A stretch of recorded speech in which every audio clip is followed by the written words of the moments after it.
Στις 28 Δεκεμβρίου του 1993 ξεκίνησε από το Παρίσι για 16η χρονιά η πιο διάσημη μηχανοκίνητη περιπέτεια, το περίφημο Ράλι Παρίσι-Ντακάρ, ο πιο δύσκολος αλλά και πάντα επικίνδυνος αγώνας αντοχής. Ένας ολόκληρος κόσμος από ανθρώπους και μηχανές ξεκίνησε για το μακρινό ταξίδι στην Αφρική. Ένα ταξίδι 13.379 χιλιόμετρων, μεταξύ των οποίων 4.446 χιλιόμετρα ειδικών διαδρομών σε γνωστά και άγνωστα εδάφη.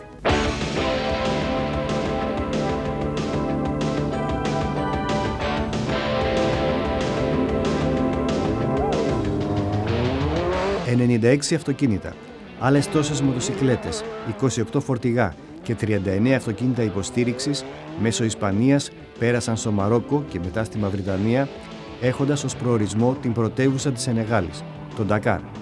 Στα αυτοκίνητα, οι δύο εργοστασιακές ομάδες, τη Citroën με τους Lartic και Oriol και της Mitsubishi με τους Sabi, Matsuoka, Shinozuka και Weber, ήταν φαβορί, κάτι που φάνηκε από τις πρώτες δοκιμασίες.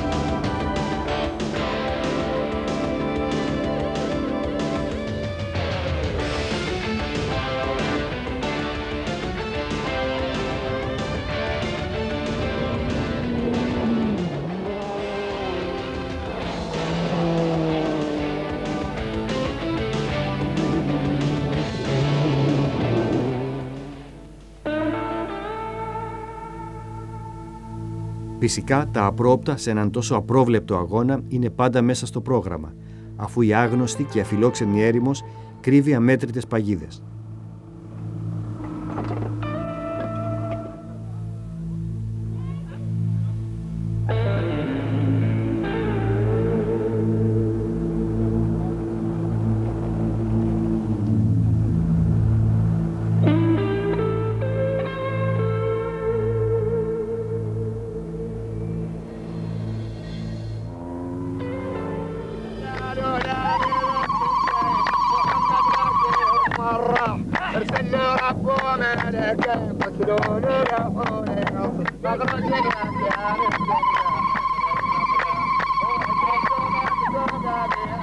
Όσοι πάντως κατάφεραν να φτάσουν στον Ντακάρ μετά από μια μέρα ξεκούρασης, την ημέρα των φώτων, τον Ιανουάριο του 1994, ξεκίνησαν για τον επίσης δύσκολο αγώνα της επιστροφής.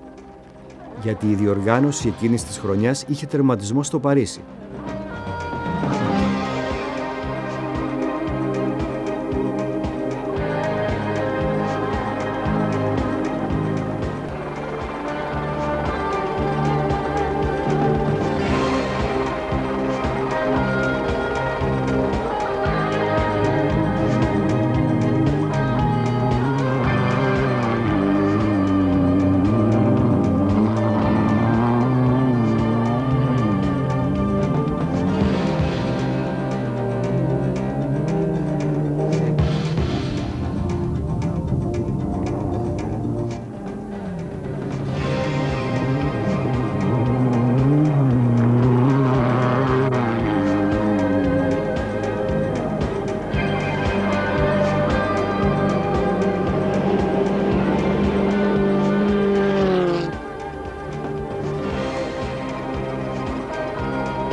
Αφήνοντας λοιπόν πίσω τους αμόλοφους της Μαυριτανίας, πέρασαν και πάλι από το Μαρόκο και την Ισπανία πριν φτάσουν στον πολυπόθητο τερματισμό.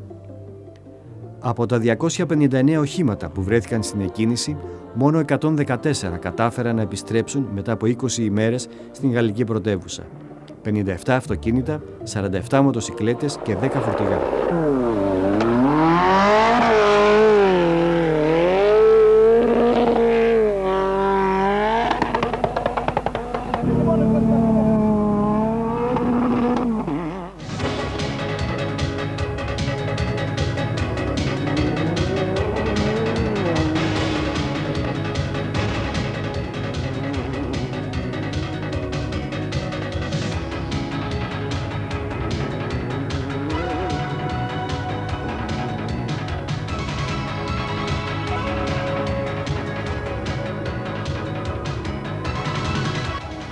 Πρώτος στη Euro Disney έφτασε ο Lartigue με Citroën ZX, ενώ στις μοτοσικλέτες κυριάρχησε ο Ριόλι με Κατζίβα και στα φορτηγά ο Λοπρέ με Τάτρα.